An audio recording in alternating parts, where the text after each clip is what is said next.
Engebreth, and it's true, I'm with Maine Public Classical. I'm the Director of Classical Music with Maine Public, and it's really a great pleasure to be here with you tonight, and especially to get to ask a few questions from these two amazing artists. And the first thing I just want to say is thank you so much, because, you know, to hear two world-class artists clearly at the top of their game in my hometown on a night like this was so special. And I cannot thank you enough for that. And I don't think that should be lost on any of us. Even during the Rodney Bennett, I was thinking to myself, it's so hot and it's so humid. And I enjoyed it so much because of the humidity built into that piece. Yeah. And Guli, when you began in your section on the Meredith Monk, it was just effervescence. It was so light and so beautiful. George, you brought this passion also in, especially in the Rodney Bennett, and I think I saw you growl or scowl or something. I mean, it was just almost dirty. It was fantastic. It was a really lovely program, and I just can't thank you enough. So one of my questions, first off, and we'll get to some questions from all of you, as we should, is on a program like this one, with these four pieces, what is a particularly musically rewarding moment in a program like this one tonight, and what is a particularly technically challenging point that we might not see because you're playing so fluently that to many listeners like myself it sounds like, oh, that must be so easy, and I clearly know it's not. So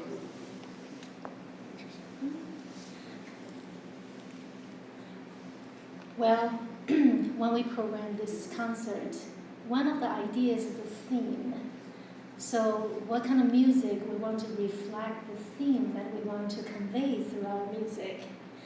So that takes a lot of thinking. Mm-hmm. So, and then we, of course, over the years, we developed our programs, and we have learned various different composers from different genres. So to create a theme in order to reflect our ideas is one of the goals for us. Each concert we do different themes. For example, when we just met a few years ago, we had a Bernstein. The entire concert was featuring Bernstein's music.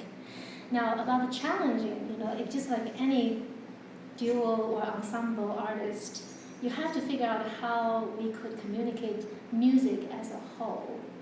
That the two of us have different personalities, we have different tastes, and we have different views of music, phrasings. We have to negotiate all the time. And in fact, before this concert, we have to negotiate with the space, with different instruments, because you can't bring our instruments to every venue you want to be. So negotiate with instruments, negotiate with the space, and negotiating between the two of us, constantly discussing musical ideas. I think that's one of the most important moments and challenge, if you may say, we have to put in consideration and work. So lots of work on that. Yeah, also, for all the differences that she mentioned, we have, once we establish the theme, it puts us in a certain direction conceptually and also emotionally. And we actually share a lot of sensibilities together. One of the things that brought us together, both in our personal lives and our musical lives. And there are moments where the music itself tells us when to connect on stage. And the challenging parts, of course, are usually when you have to move across the keyboard. So even though we're not in visual contact, we're orally very connected. We're really listening. So we're actually always connected in some sense by touch. So when I'm listening to her, I'm listening to her touch, she's listening to mine. It's actually, for all the distance between us, she's at one piano, I'm at the other, there's an incredible amount of connection between what we hear, the touch, the sight, look at each other. And a lot of that, even if we were blind, we would probably look over at each other, because something about the music tells us to do that. And there's a deeper listening when the challenges occur technically. We also learn from our past experience, if we don't look at each other or communicate with each other, we will make some mistake. All right, so there's a connection there for practical reasons as well. And a little follow-up on that one, there's so much practicing that goes into chamber music in particular, more than one musician playing together at the same time. And you can prepare for a lot of different scenarios. And some artists are much more interested in changing things up, making little surprises for their colleagues during performance. And honestly, having all of us in the audience changes so much of the feel. You can go over something and over something in your living room, or even in an empty concert hall. There is something very different that happens when we all gather. So how much surprising do you offer each other as artists? Do you find that it happens frequently, or is it something that kind of surprises both of you when it does happen?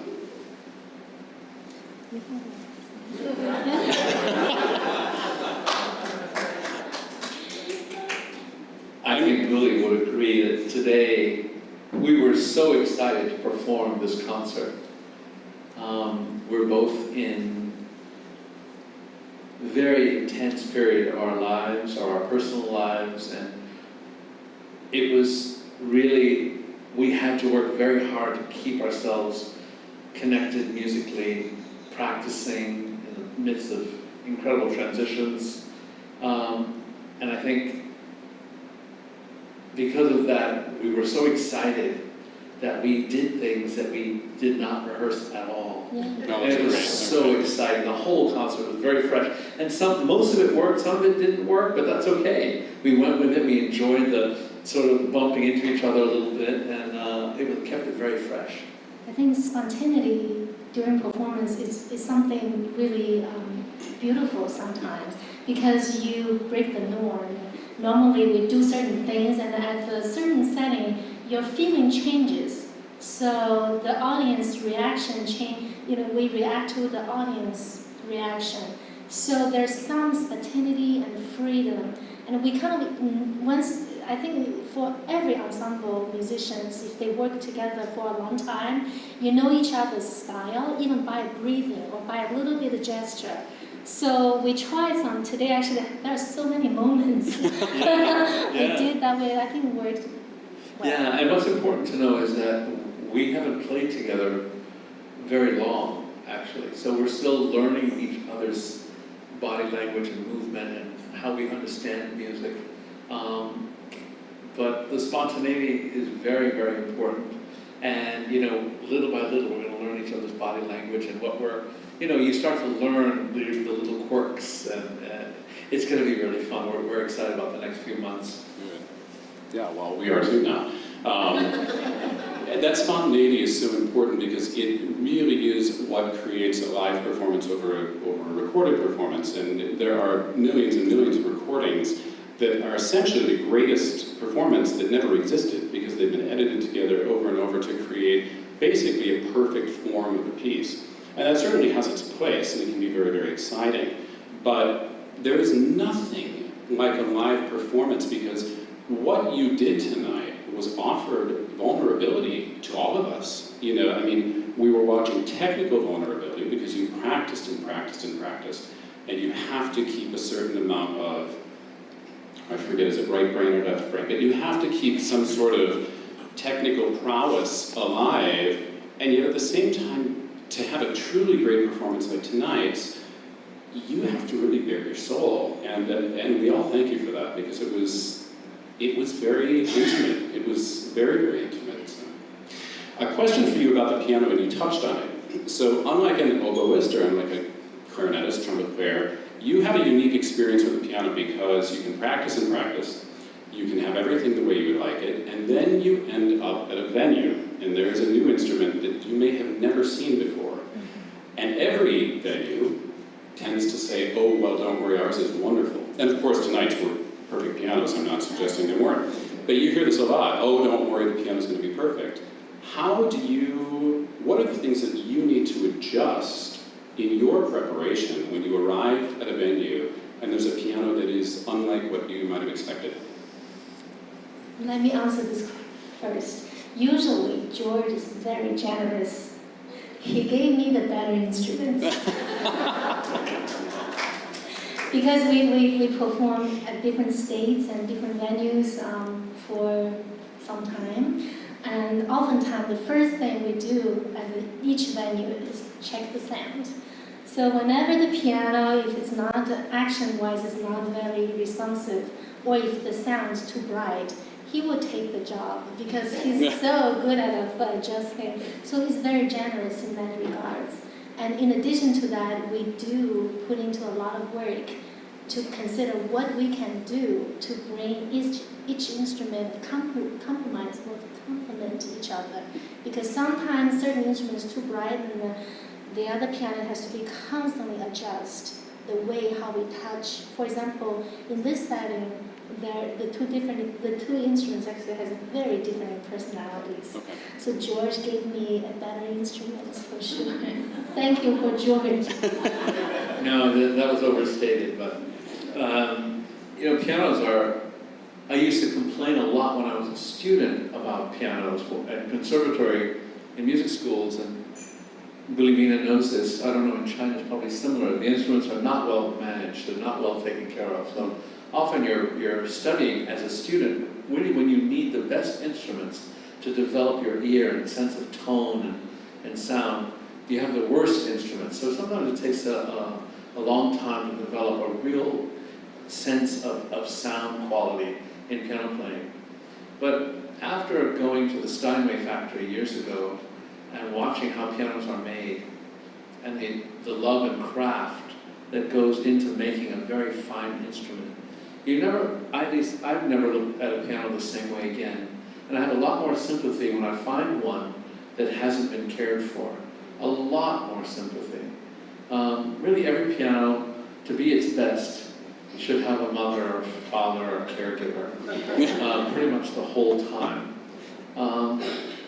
If we treated our children like we treat pianos, it would be a very poor society.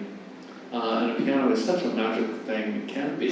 When you find one that's really exquisite, you realize, oh my goodness, what an incredible thing. So when you find one that really needs a lot of nurturing and encouragement, you do what you can. So we manage the pedals. So just to give you a really quick little technical thing. The hammers that play each string, over time develop grooves. They harden right where they strike the string, right? Frequent repetition of hammering the string. And they get these grooves in them. But the left pedal on the piano allows you to move the entire hammer mechanism over a little bit. And sometimes you can just push it a little bit so that rather than hit the compressed felt that's really hard, you can hit the slightly softer felt in between the grooves. And actually, in some instances, dramatically change the sound of an instrument to its sort of original, glowing, kind of warm sound. That's what I did with this instrument.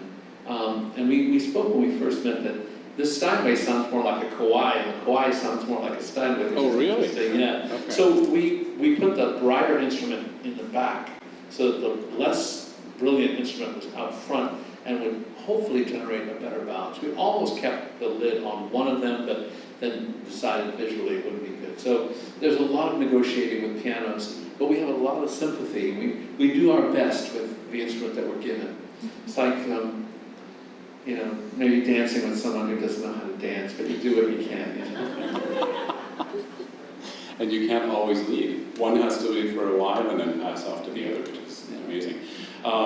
Well, another question, and then we should open it up to others, because I hope there's some questions from you all. But among every professional musician I know, everyone started at some point, started taking lessons, hopefully in something as nice as the Bowdoin Conservatory. And there was a moment in everyone's development who's now a professional. Maybe it was a person, maybe it was a particular piece, maybe it was a concert that they saw somewhere that lit something else, and it set them on a path for a life in music. I'm curious to know what that seed was for each of you, if you're willing to share. It's a personal question, but it's so illuminating for us to know these types of things. So. You want to go ahead? You go first. Thank you, it's a great question. I came from China, so my training in piano and piano performance was really deeply rooted in Chinese music educational system.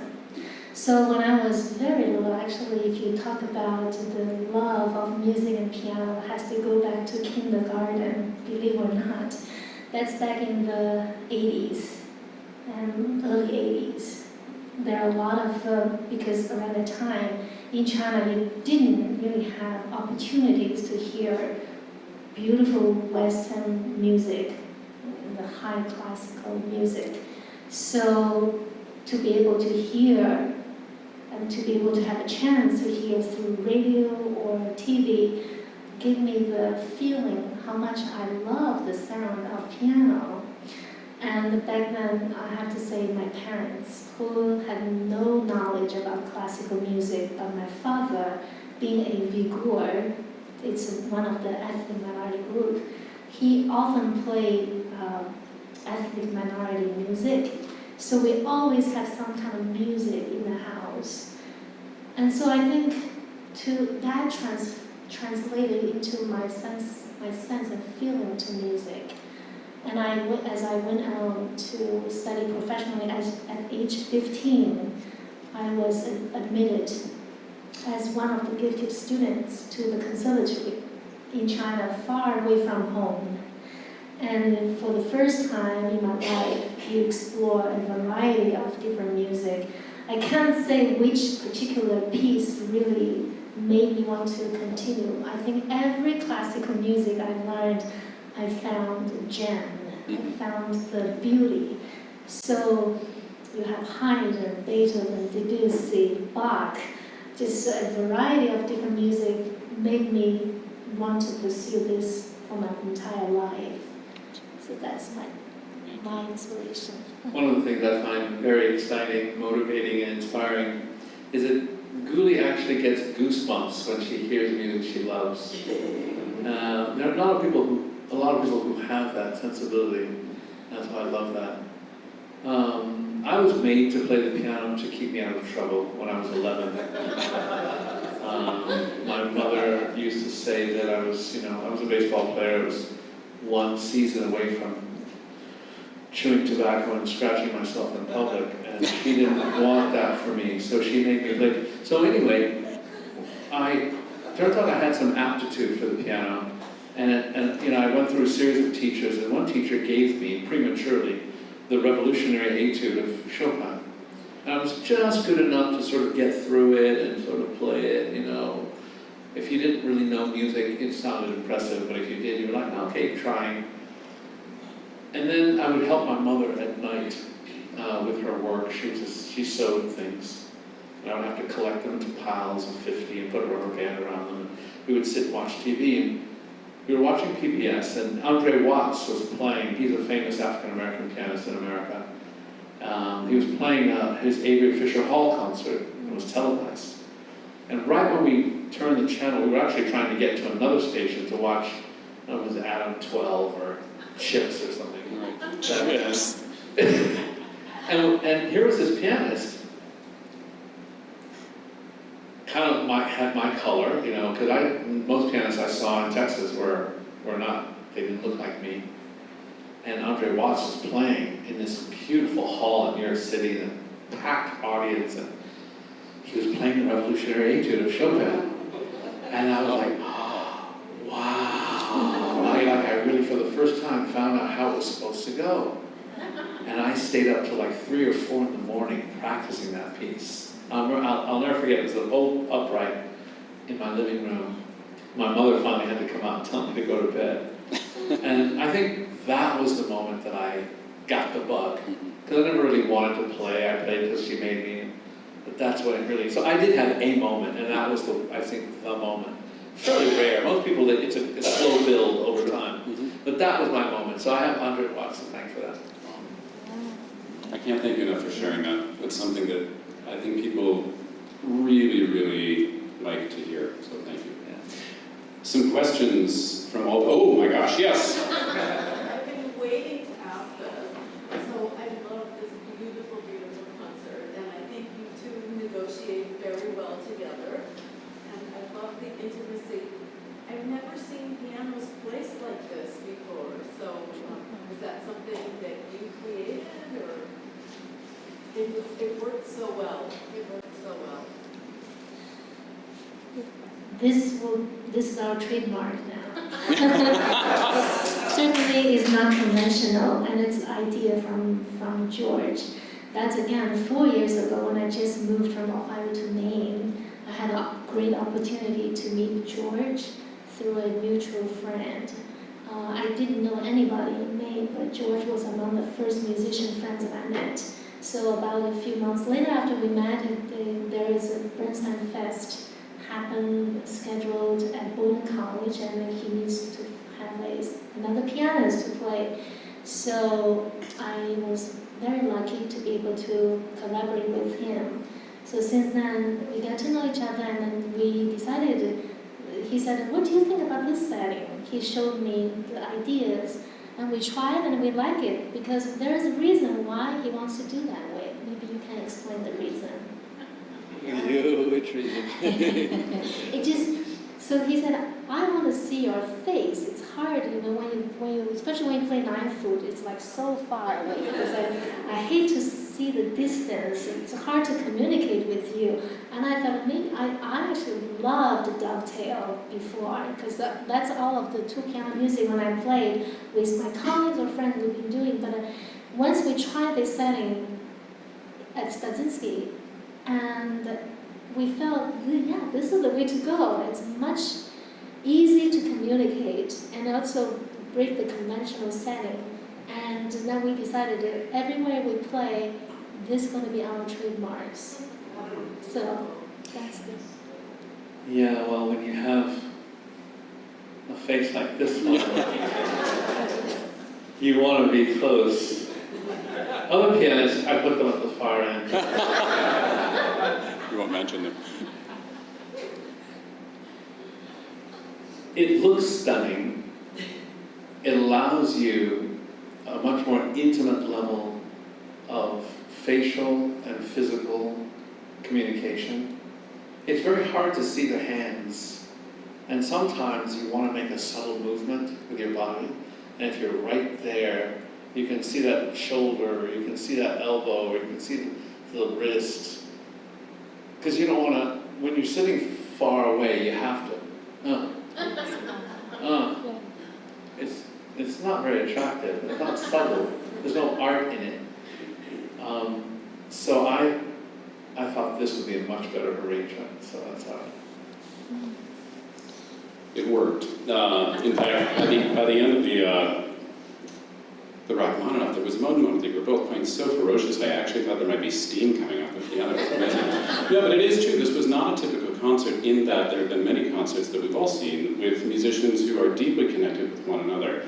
This was a bit different, and I've only experienced it a few times, and I really mean that when I say it, that during, I think it was the second movement of the Rachmaninoff, which is almost like one of the slow concerto movements. In fact, it felt like a concerto. At one point, it felt like one of you was the orchestra, and the other was soloing, and vice versa. The third movement, the slow movement. The third, the romance. And at one point, I was watching you, and I almost felt like I was peering in on something so personal that I almost thought, I shouldn't be seeing this.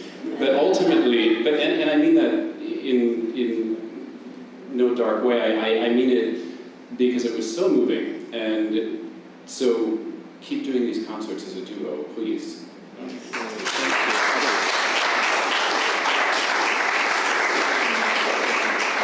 Are there some more questions? Yes? Hi. Well, first of all, thank you all from the board for being here. It's really amazing. So my question is, what do you think is the way to engage a younger audience in what you do? I mean, it's the classic question of how do you engage the next generation? I think of us as building the next generation of people who listen to your programs and go to your concerts, but how do you really get them out? This is a very challenging question. Actually, happen I think everywhere. When you go to concert hall, you don't see a lot of young generations in the concert hall setting. As a mother, I think I have 7-year twin boys. When they were in my womb, I performed and have them listen to music even when they were in my body. And I think I took them to concert hall. It is important to let children know and to give them opportunities to reach out to them. I think a lot of times the lack of opportunities to show them what is classical music about is the challenge. Because at school, I don't see much of this kind of music being introduced to young children. So we can only have the opportunities if we were teaching students who are interested in classical music. So there is some challenge that we have to face.